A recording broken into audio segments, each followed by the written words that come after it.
Wow nice. এখনই দেখবো একটা পেঁচা পাখির বাসা।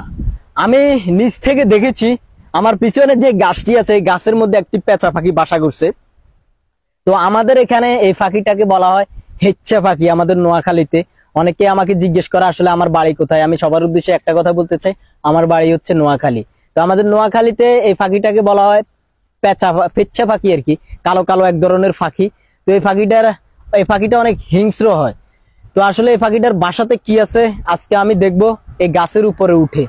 তো আমি সাথে নিয়ে নিয়েছি আমার স্ট্যান্ডটা, আর একটা লাঠি তো আমার পাশে আছে। তো লাঠিটা রেখে দিব এখান দিয়ে, আর স্ট্যান্ডটা আমি আমার এখান দিয়ে লাগাই নিব। আসলে আজকের এই পাখির বাসাতে কি আছে আমরা সবাই মিলে দেখবো। আমার আশা এখানে অবশ্যই কিউট কিউট পাখির বাচ্চা আছে, নয়তো পাখির ডিম আছে। তো আমার শখ পাখির বাসা দেখা, আমি এটা কখনো দেখা মিস করতে পারি না, আর আপনাদেরকে অবশ্যই সেটা দেখাবো এটার ভিতরে কি আছে। তো সবাই আমার সাথে চলুন, আজকে এই গাছের উপরে উঠে দেখবো এই পাখির বাসাতে আসলে কি আছে। আর সবার উদ্দেশ্যে একটা কথা বলতেছি, আমি শুনেছি দেয়ে আসতেছে আমাদের বাংলাদেশের দিকে একটা ঘূর্ণিঝড়। তো এই ঘূর্ণিঝড়ে আসলে পাখির বাসাগুলো থাকবে কিনা সেটা আমি জানি না, হয়তো নাও থাকতে পারে। তো আসলে আমি এখন গাছের উপরে উঠে দেখবো পাখির বাসাতে কি আছে। অনেক বাতাস হইতেছে অলরেডি আমাদের এদিকে। আসলে অনেক রিস্ক নিয়ে গাছের উপরে উঠতেছি, কি হয় আল্লাহ ভালো জানে। তো সবাই দোয়া করবেন। আল্লাহ বিসমিল্লাহ পড়ে আমি গাছের উপরে উঠে যাচ্ছি, কথা আর বাড়াবো না। ও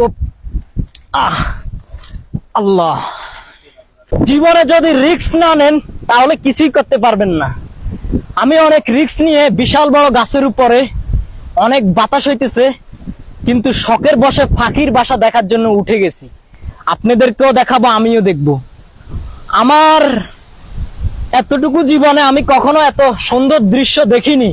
আজকে আপনাদেরকে যেটা দেখাতে যাচ্ছি আমি, অনেক কিউট কিউট পাখির বাচ্চা কি করতেছে দেখুন সবাই। আর কত বাতাস হইতেছে আমাদের এখানে সেটা তো আপনারা দেখতে পাচ্ছেন। আমি আসলে অনেক রিস্ক নিয়ে ভিডিও করতেছি। যারা যারা আমার ভিডিওতে এখনো লাইক দেননি অবশ্যই একটা লাইক দিয়ে আমাদের চ্যানেলটা ফলো দিয়ে রাখবেন। ইউটিউব থেকে দেখলে অবশ্যই সাবস্ক্রাইব করে দিবেন আমাদের চ্যানেলটা। তো দেখুন সবাই এই পাখির বাসাতে কি আছে। এটা হচ্ছে একটা পেঁচা পাখির বাসা, দেখতে থাকুন সবাই। দেখুন সবাই, আসলে এই যে দেখুন সবাই, ও মাই গড, ওয়াও নাইস। এটা কি তোমরা দেখতে পাচ্ছ? পাখি কোত্থেকে ফোম জোগাড় করছে, তার বাসাতে ফোম আছে দেখছেন। আসলে 3টা পাখির বাচ্চা, অনেক দারুণ দারুণ, অনেক দারুণ দারুণ।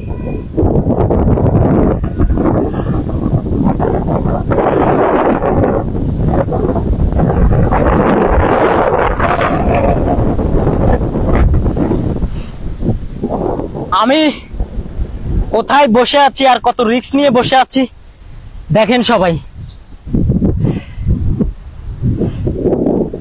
অবশ্যই কমেন্ট করবেন সবাই ভিডিওটা কেমন হয়েছে। আর আমার মতো দয়া করে কেউ রিস্ক নিয়ে ভিডিও করবেন না, এটা অনেক রিস্ক। এখান থেকে যদি একবার পড়ে যাই তাহলে হয়তো মরেও যেতে পারি আমি। তো হায়াত মৌত আল্লাহর কাছে, হায়াত মৌত কখনো কারো হাতে থাকে না। তো যেদিন হায়াত শেষ সেদিন এমনিতেই মরে যাব, কিছু করার নেই। তারপরেও মরার পরে একটা শান্তি পাবো, সেটা হচ্ছে কি দারুণ দারুণ কিছু দৃশ্য আমি দেখতে পেয়েছি আমার এই 2 চোখ দিয়ে, যেগুলা কত দারুণ আপনাদেরকে আমি বলে বুঝাতে পারবো না। যারা পাখি প্রেমী আছে তারা অবশ্যই বুঝতে পারবে এই দৃশ্যগুলো আসলে কত কত দারুণ আর কত সুন্দর লাগে চোখ দিয়ে দেখতে, সরাসরি দেখতে আর কি। তো ভিডিওটা এখানে শেষ করতে চাই, বেশি কথা বলতে চাই না। আল্লাহ হাফেজ, ভালো থাকবেন সবাই। আবারও দেখা হবে নতুন কোনো ভিডিওতে, নতুন কোনো জায়গায়।